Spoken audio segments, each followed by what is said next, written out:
bien, c'est d'accord, Nathalie. On vous attend. Embrasse Gérard.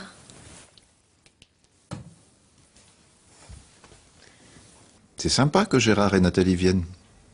Il reste combien de temps? 3 jours. Ils avaient prévu de rester 1 semaine, mais Gérard a beaucoup de travail en ce moment. Ah, cette fois, ils sont vraiment décidés à acheter une maison. Ils veulent en visiter plusieurs pendant ces 3 jours. On va regarder les petites annonces, ça leur fera gagner du temps. Tu sais ce qu'ils cherchent? Oui, ils veulent une maison avec un jardin. Tu te souviens, ils nous avaient déjà parlé d'en acheter une la première fois qu'on est venu dans la région ensemble. Il y a longtemps. On leur avait trouvé une belle maison, mais ça n'avait rien donné. Il faut dire qu'elle était chère. J'avais pas beaucoup d'argent à l'époque. Eh oui, plus on vieillit, moins on a de problèmes d'argent. Si seulement ça pouvait être vrai.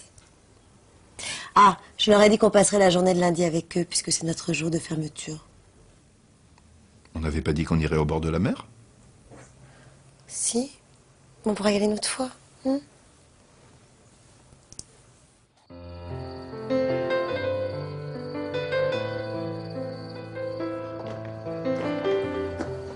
Chaque fois que je viens ici, j'ai un choc. C'est de plus en plus beau, tu ne trouves pas? C'est déjà ce que tu m'avais dit la dernière fois.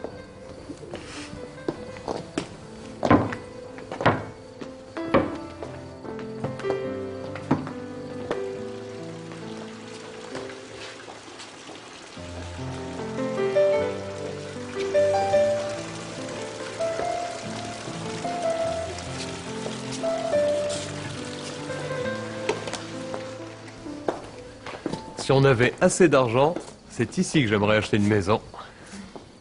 Avec des si... C'est Bernard et Corinne qui ont raison. Ils n'ont pas à regretter d'être venus s'installer dans la région. Bien au contraire.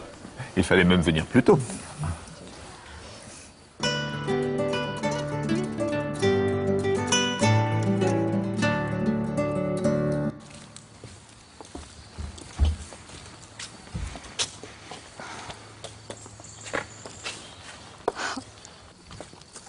J'adore cette maison. Et ce jardin. Dès que je l'ai vu, j'ai eu le coup de foudre. Moi, j'aimerais autant une maison sans jardin. Mais avec Nathalie, Ah oui, moi sans jardin, je serais malheureuse. Surtout dans le midi.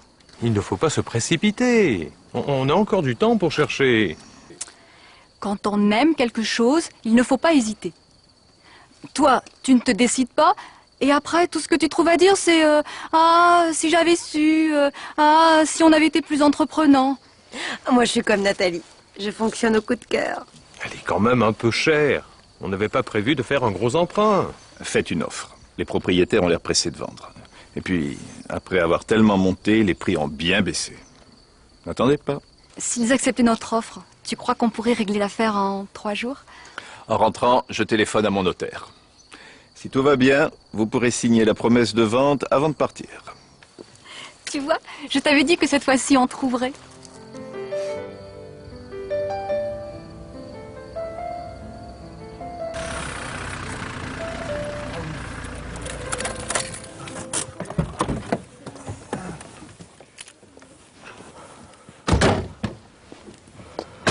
Tiens, tout allumé. Pourtant, Laura m'avait dit qu'elle allait chez des copains. Ils ont dû trouver que c'était plus sympa chez nous.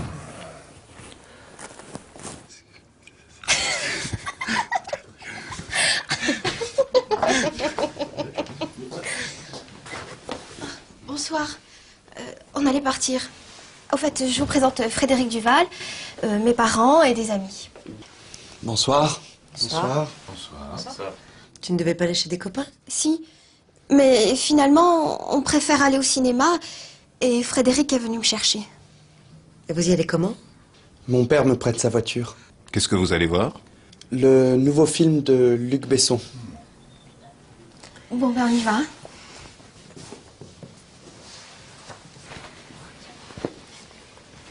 Ah, je voulais vous dire, cet après-midi, la boulangère m'a demandé si c'était vrai qu'on repartait à Paris.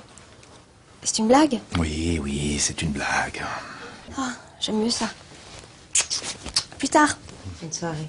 Au revoir.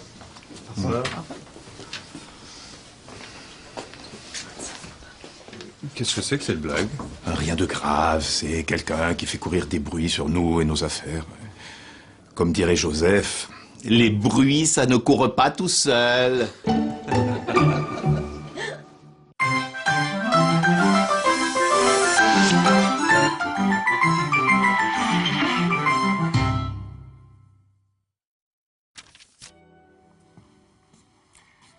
Bonjour. Aujourd'hui, nous allons parler du plus que parfait. Le plus que parfait exprime un fait passé antérieur à un autre fait passé. Premièrement, on utilise le plus que parfait lorsqu'il y a deux faits passés et que l'on veut montrer que l'un des deux faits s'est passé avant l'autre. On leur avait trouvé une belle maison.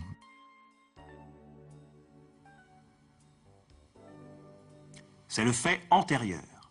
Il est au plus que parfait. Mais ça n'a rien donné. C'est le fait postérieur. Il est au passé composé. Deuxièmement, on peut employer le plus que parfait seul dans une phrase. C'est de plus en plus beau, tu ne trouves pas? C'est déjà ce que tu m'avais dit la dernière fois. Dans ce cas, on comprend que ce n'est pas la première fois que Gérard le dit. Troisièmement, après le « si » de condition, le plus que parfait sert à exprimer des regrets.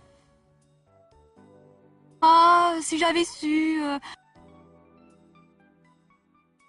Ah, si on avait été plus entreprenant. Parlons maintenant de la concordance des temps. Quand on rapporte des paroles dites dans le passé, il faut modifier le temps des verbes.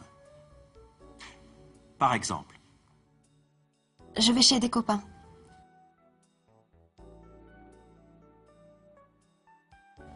Laura a dit qu'elle allait chez des copains.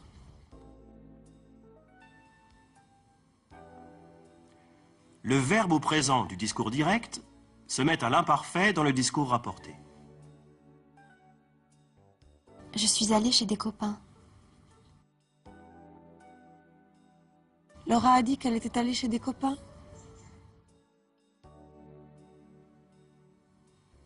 Le verbe au passé composé du discours direct se met au plus que parfait dans le discours rapporté.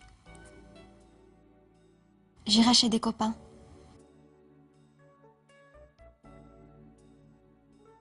Laura a dit qu'elle irait chez des copains.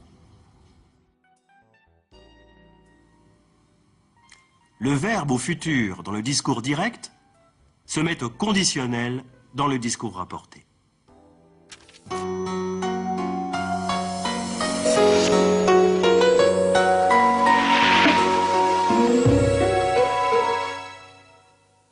Il fallait même venir plus tôt. Si on avait su, on serait venu plus tôt.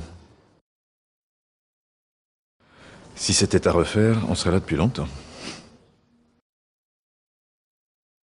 Quel dommage qu'on ne soit pas venu plus tôt.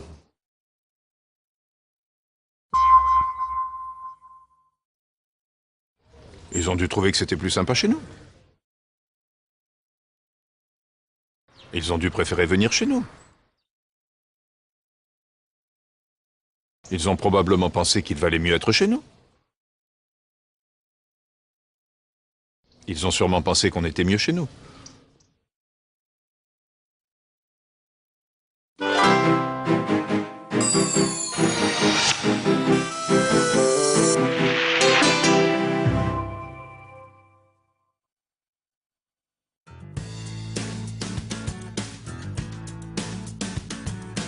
Mille et un châteaux? Chiffre exagéré?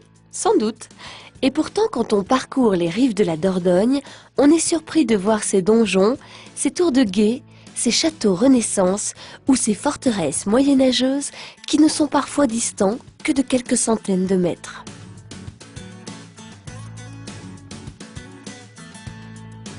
Pourquoi tant de châteaux forts dans ce pays de la douceur de vivre ?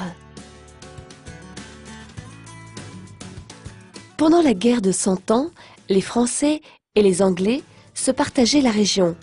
Les uns et les autres ont construit beaucoup de châteaux et des villes fortifiées, les bastides.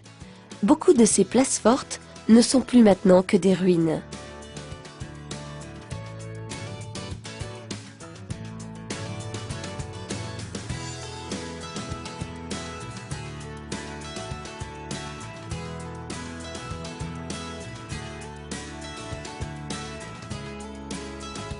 Les Bastides étaient aussi ouvertes au commerce, comme en témoignent les célèbres arcades de Montpazier.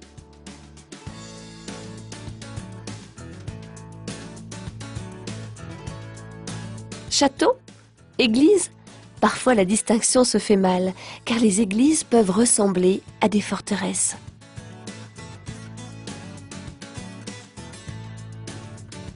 En ces temps lointains et troublés par les guerres, les paysans pouvaient se réfugier dans ces maisons de Dieu.